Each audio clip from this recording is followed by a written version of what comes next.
Hello, my name's Andrew. Today's message is entitled Show Me, Prove It, and we'll be looking at Luke chapter 24. Have you ever asked God for some evidence that he exists? It might have sounded like, God, if you're there, I really need you to show me. Or God, do you hear me? The good news is that you're not alone. I'd say almost everyone in history has done this at least once.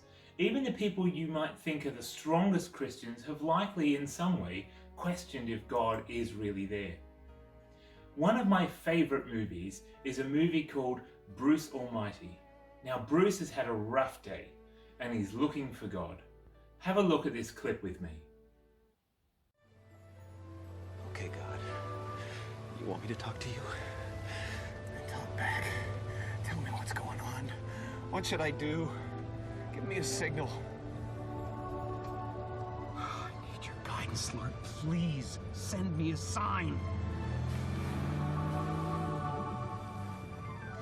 Oh, what's this joker doing now?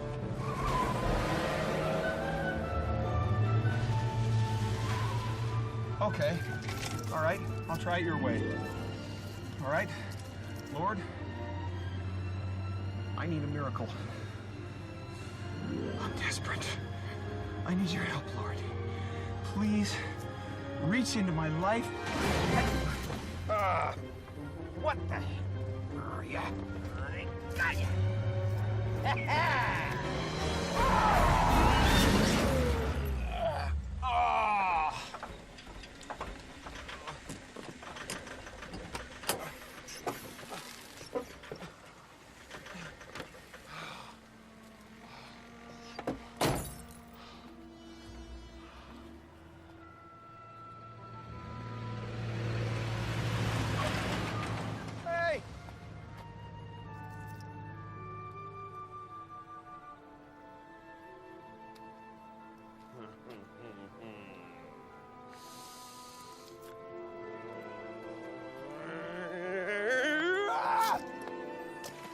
Fine!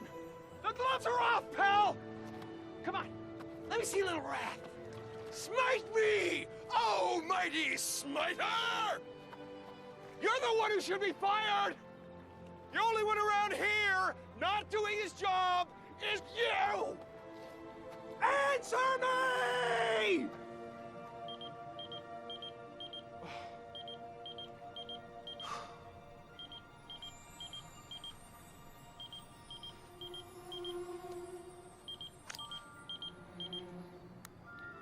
Sorry, don't know you. Wouldn't call you if I did.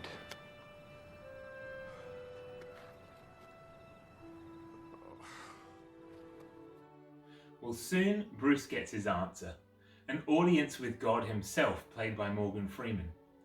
God calls Bruce out on all his complaining about God and says, "You think you can do it better? So here's your chance. When you leave this building, you will be endowed with all my powers." So it is, and as you might have guessed, he uses the powers for his own gain, from getting revenge on a colleague to getting an expensive new car and swooning his wife. But something happens and Bruce starts to hear voices. God shows up to let him know that they're prayers and they won't go away. Well, soon Bruce gets fed up with hearing everyone's prayers, and so he just answers an automatic yes to every single one of them. As you might have guessed, chaos quickly ensues. We humans seem to be born with a knack for choosing the opposite of what's good for us. But if you ask around, most people who don't believe in God will suggest one of two things. One, there's no proof God exists. Or two, if he does exist, he's not doing a very good job of it. Well, right now I want to focus on the first one, and I'll leave the second one for another time. A society, especially Western society, is conditioned to we expect to see evidence. We see this in our justice system, our scientific endeavours, even in our accounting practices. We need something visible, concrete and reliable in which to trust. I know this well myself, having trained and worked as a scientist for many years. Conjecture is considered inadequate. Proof is necessary.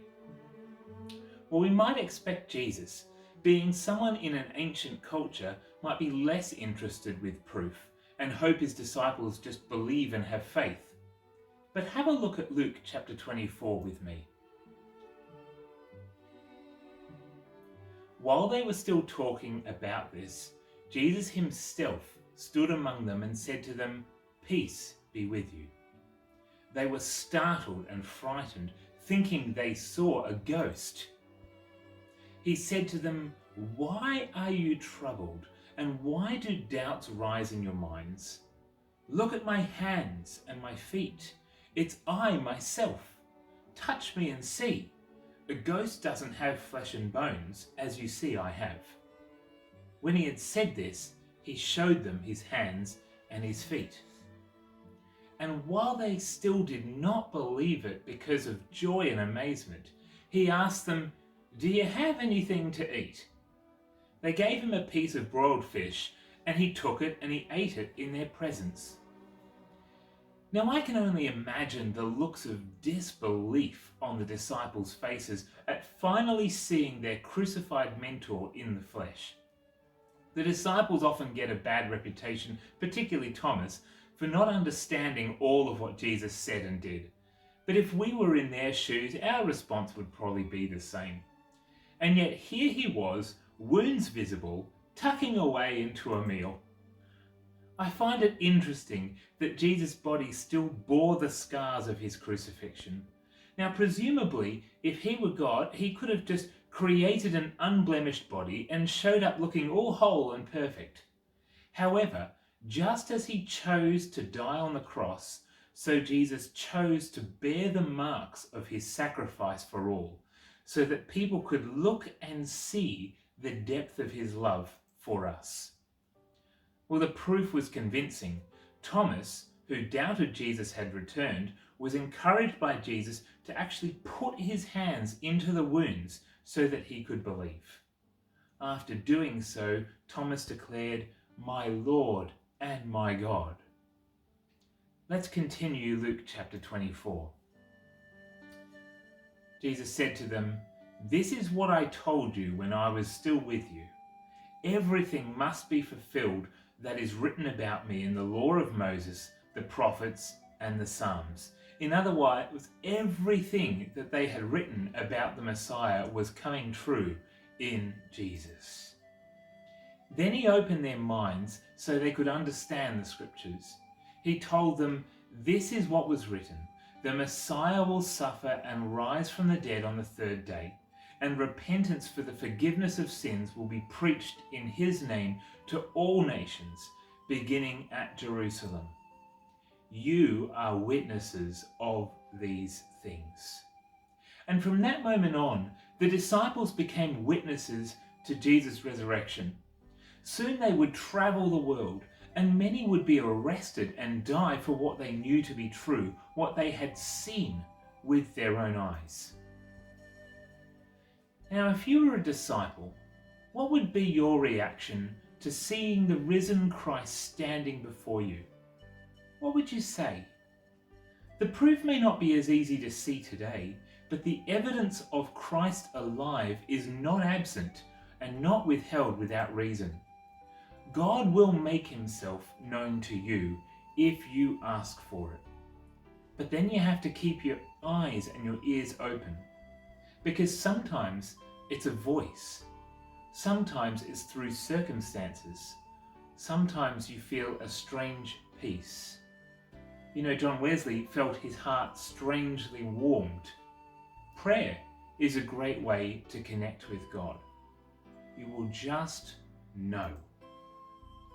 As we begin to discover the evidence that God really is with us, I encourage you, just like Thomas, to examine it for yourself. Perhaps like him, you might declare each day, "My Lord and my God." Thank you.